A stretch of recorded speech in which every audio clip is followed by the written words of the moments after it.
2002 pa pala ito. Kung ayan, mag-relax tayo mga kamister.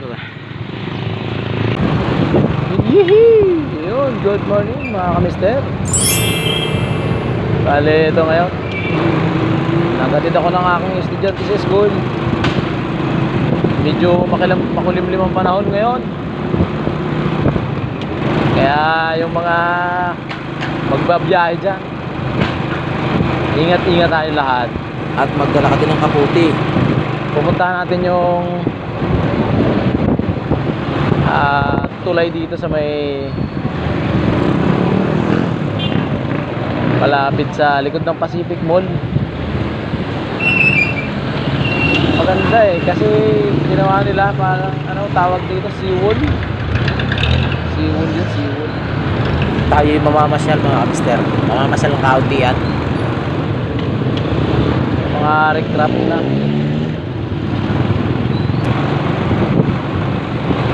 Shout out sa mga mahahagip sa vlog or sa videos. Tayo mamamasyal dito. Hilig kong puntahan yung medyo lang, hindi naman maganda. Medyo magandang tanawin. Mga beaches, resort, yan. Ay mga daang hindi masyadong napupuntahan, hindi pamilyar sa mga tao. Yan.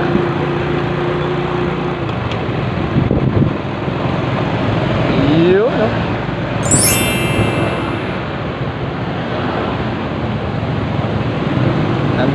Nandito na ako ngayon sa likod ng Pacific Mall.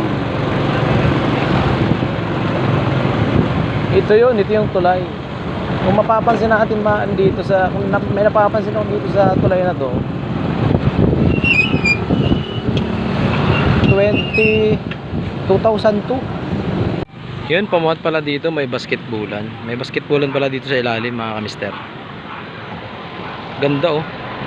Kaso nga lang talagang yumuyug-yug yung tulay pag may dumadaan sa sasakyan.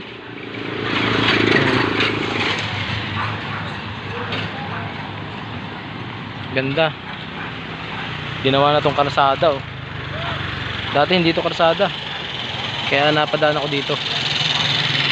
Yun.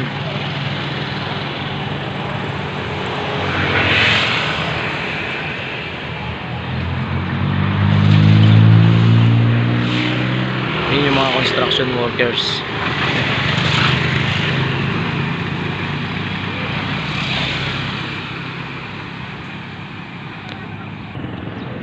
At kung mapapansin natin, 2002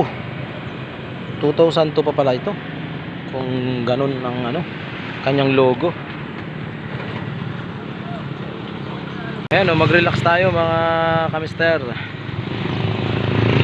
Habang tinatanaw ang ibaba nitong tulay sa likod ng Pacific Mall. Ito yung kabila, ito yung kita dito yung Pacific Mall oh. Yun, Pacific Mall Lucena.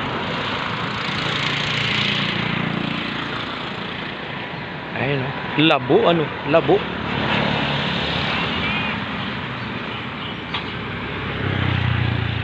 Hindi ako makadaan dun sa ilalim, nakakahiya.